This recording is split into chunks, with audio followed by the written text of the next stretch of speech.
भोपाल में वक्फ बिल का विरोध ईद पर भी दिखा। ईद के मौके पर काली पट्टी बांधकर धर्मावलंबियों ने नमाज पढ़ी है। काली पट्टी बांधकर नमाज पढ़ने पर मंत्री विश्वास सारंग ने बयान दिया। कहा, वक्फ संशोधन बिल को बिना पढ़े माहौल बनाने के लिए विरोध किया जा रहा है। ये विरोध प्रदर्शन देश तोड़ने की मानसिकता का परिचायक है। काली पट्टी तब नहीं बांधी जब पुलवामा पर अटैक हुआ, जब बांग्लादेश में हिंदुओं पर अत्याचार हुआ। मंत्री विश्वास सारंग के इस बयान पर कांग्रेस ने पलटवार किया। कांग्रेस के पूर्व विधायक कुणाल चौधरी ने कहा, पठानकोट में 300 किलो आरडीएक्स कहां से आया? अब तक जांच पूरी नहीं हो पाई। चाइना कब्जा करता जा रहा है, तब मंत्री विश्वास सारंग कुछ क्यों नहीं बोलते? तो अब ये मामला पूरी तरह से राजनीतिक बहस का एक सबब बनता जा रहा है। मुस्लिमों ने काली पट्टी बांधकर ईद की नमाज पढ़ी है और इसी का विरोध, वक्फ संशोधन बिल का विरोध, इस पर बहस छिड़ी।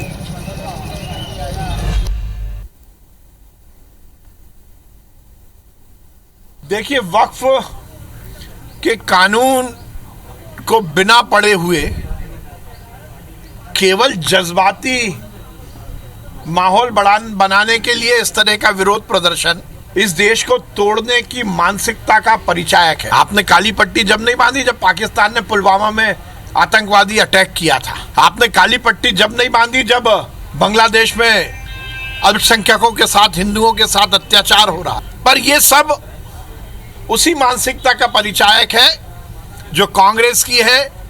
ओबीसी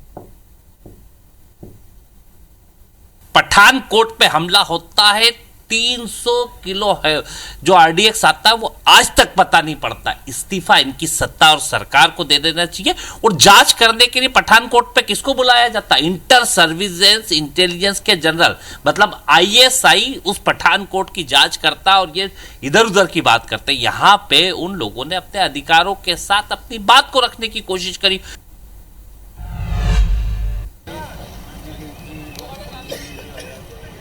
तो ईद पर काली पट्टी बांधकर नमाज पढ़ने को लेकर दोनों पक्षों के बयान आपने सुने।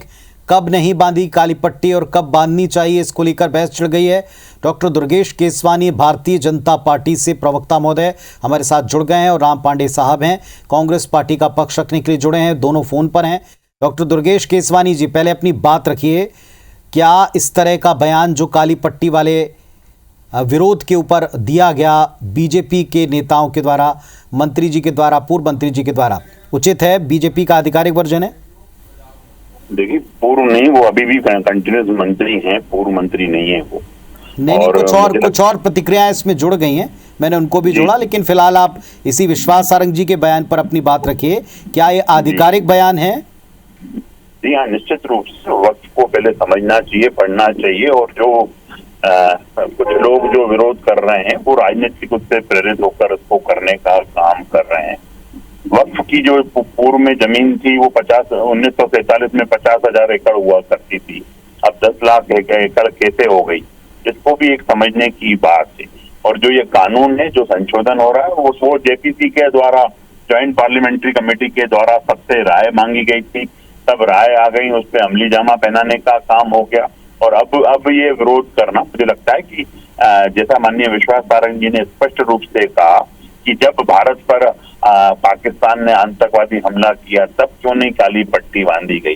जब इनकी कांग्रेस की रैलियों में पाकिस्तान जिंदाबाद के नारे लगते हैं तब क्यों नहीं ये लोग ये करने का काम करते हैं?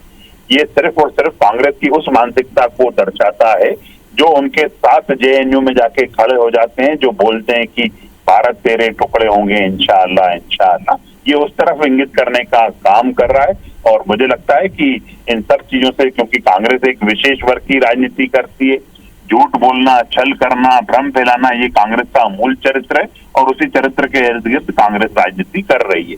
ये राजनीति का विषय नहीं है। जब जेपीसी में सब चीजें हो चुकी हैं, वहां से सब चीजें निकल चुकी हैं, फिर अब राजनीति करना, मुझे लगता है कि कांग्रेस की जो आदत है वो उसके हिसाब से वो काम कर रही है। राम पांडे साहब, आपने सुन लिया डॉक्टर केसवानी जी को। कांग्रेस पार्टी ने भी याद दिलाया कि कब कब ये काली पट्टी बंधना चाहिए थी और नहीं बंधी, और जो विश्वास सारंग जी ने कहा उस पर भी प्रतिक्रिया आपने दी। आधिकारिक वर्जन कांग्रेस का क्या है? इस विरोध को आप कैसे लेते हैं और ये काली पट्टी बांधने को लेकर बयान को आप कैसे लेते हैं? देखिए, अभी ईद का त्योहार चल रहा है और नवरात्रि का भी त्योहार चल रहा है। हिंदू मुसलमानों के गले मिल रहे हैं, मुसलमान हिंदुओं के गले मिल रहे हैं। सुख शांति, भाईचारा, पूजा पाठ, ईश्वर को याद करने के ये दोनों त्योहार हैं। तो भारतीय जनता पार्टी को कहाँ अच्छा लगता है? उनको तो रंग में भंग डालना अच्छा लगता है। उनको तो ये लगता है कि दंगे क्यों नहीं हो रहे हैं, देश पूरा मणिपुर क्यों नहीं बन रहा है। तो भारतीय जनता पार्टी तो आग भड़काने का काम करती है। अब मैं आ जाता हूँ वक्फ बोर्ड पर। देखिए, पिछले 11 साल से भारतीय जनता पार्टी का नेता, केंद्रीय नेता, वक्फ बोर्ड का अध्यक्ष है। अभी किरण रिजिजू जो है केंद्रीय मंत्री, ये वक्फ बोर्ड के अध्यक्ष है। तो 11 साल से भारतीय जनता पार्टी के राष्ट्रीय अध्यक्ष ने कितनी जगहों पर कब्जा किया, ये बताना चाहिए। और हिंदुस्तान में ज्यादा राज्यों में भारतीय जनता पार्टी की सरकार है। मध्य प्रदेश में 20 साल से ज्यादा हो गए। तो वक्फ बोर्ड का अध्यक्ष भारतीय जनता पार्टी का नेता है 20 साल से, अभी भी भारतीय जनता पार्टी का अध्यक्ष नेता है। तो भारतीय जनता पार्टी ने 20 साल में मध्य प्रदेश की प्राइवेट सरकारी कितनी जमीनों पर कब्जा किया, ये भारतीय जनता पार्टी को बताना चाहिए। और 20 साल मध्य प्रदेश हो गए, 11 साल हो गए, हर जगह ये है। अब आ जाते हैं कि भाई वक्फ बोर्ड के बारे में कि उनके पास इतनी संपत्ति कैसे हो गई। हमारे देश में दान दक्षिणा को बहुत अच्छा माना जाता है। तो उनकी जमीन इसलिए बढ़ती जा रही है क्योंकि दान दे रहे हैं लोग, प्रॉपर्टी, पैसा। हमारी हिंदू मंदिरों की भी बढ़ती जा रही है। आज हिंदू मंदिरों के पास जितनी जमीन है, वक्फ बोर्ड पर जितनी जमीन है, उससे दुगनी तिगनी ज्यादा जमीन है। केवल साउथ के मंदिरों पर ही उतनी जमीन है जितनी वक्फ बोर्ड पर। थोड़ा संक्षेप में आप अपनी बात रखेंगे पांडे जी। इस विरोध को आप उचित मानते हैं? कांग्रेस इसे उचित मानती है? अरे ये तो संवैधानिक अधिकार है। अभी अतिथि शिक्षक आंदोलन करते हैं तो उन पर लाठी बरसा देते हैं, बेरोजगार आंदोलन करते हैं तो उन पर लाठी बरसा देते हैं। क्या विरोध में अब कोई अपनी काली पट्टी भी नहीं बांधेगा? संसद में सवाल करते हैं तो 150 सांसदों को बाहर कर दिया जाता है। ठीक है, ये अधिकार तो संविधान ने दिया है कि हम किसी बात का विरोध कर सकें। अब आप कहो कि भाई पाकिस्तान पर क्यों नहीं किया, बांग्लादेश पर नहीं किया, तो आप करो ना।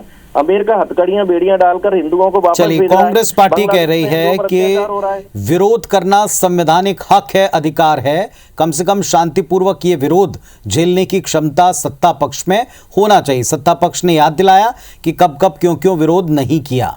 फिलहाल मैं आप दोनों को धन्यवाद दूंगा कि आपने अपने पक्ष रखें।